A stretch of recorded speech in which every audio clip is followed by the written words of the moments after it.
Brilliance Audio presents Black Coral by Andrew Mayne, performed by Susanna Jones. Everyone is looking at me funny. When I pulled up to the scene of the accident in my truck, all eyes and flashlights were trained on the small lake into which a car had nosedived after flying off the highway and through a guardrail. Now the police officers, fire rescue crew, and paramedics are staring at me like I'm about to be declared prom queen and have pig blood dripping from me. From the grim look on the face of the Florida Highway Patrol officer walking my way, I'm starting to think public humiliation might be better than what he's going to tell me. I feel the momentary panic I sometimes experience when I arrive at the scene of an accident and fear that the face under the tarp might be my daughter Jackie, my boyfriend, or someone else I care about. But I left Jackie and Run back on the houseboat when the call came in. Of course, I do have other family members. My nephews are starting to drive, and they possess the McPherson wild child genes that I'm sure will be causing my brother headaches soon. "Detective McPherson?" asks Corporal Finnick. "Yes?" I reply as I look around the scene. There's a paramedic truck parked near the edge of the lake.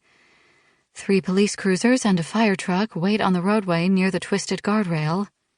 A set of tire tracks ripped into the grass leads to a rocky embankment and the water below. 30 feet into the lake, I see the faint glow of a taillight from a submerged car. How the hell did it get that far out? 30 minutes ago, the car went in. 1 victim was able to swim ashore. There's a second person trapped in the vehicle, presumably dead. I hurry to the rear of the truck and grab my diving gear. "Presumably?" I echo as he follows me. The rescue crew wasn't able to get a closer look. I spot the orange raft they use for water rescues at the edge of the water. 2 men are in it using poles to probe the water. That's odd. "Has anybody been able to go down there?" I ask. "You're the diver on call. Where's your backup?" "We haven't hired them yet." I pull my wetsuit over my shorts and top and zip it up. "So, you need me to check inside the vehicle and recover the body?" "Yes, we also need you to get photos and bag the body as quickly as possible." "Can't you take photos with a camera on a probe?" We, dropped the underwater camera next to the vehicle." "I guess I'll get that too." I pull my tank onto my back and check my mask. Another man walks over. He's got a red beard and a Florida Fish and Wildlife jacket. I remember his name, Chris Core. "You tell her the situation?" he asks. "I was about to," replies Finnick. Fish and Wildlife got here fast. Hold on. I look over the mangroves at the far edge of the lake and the lights in the distance. That would be the power station. There's an outflow pipe that runs straight from the station to the lake, connected by a channel at a narrow junction to the north. Wait, is this Pond 65? I ask. "Yeah, I was getting to that," says Finnick. I glance back at the men on the raft and realize what they're doing. They're not probing the water for the victim.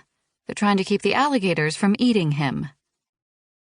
Pond 65 is a popular spot for our local giant reptiles.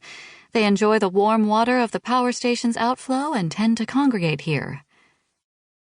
"It can wait until morning," says Core. "We can try to draw away and trank any that don't cooperate. But I'll need some time."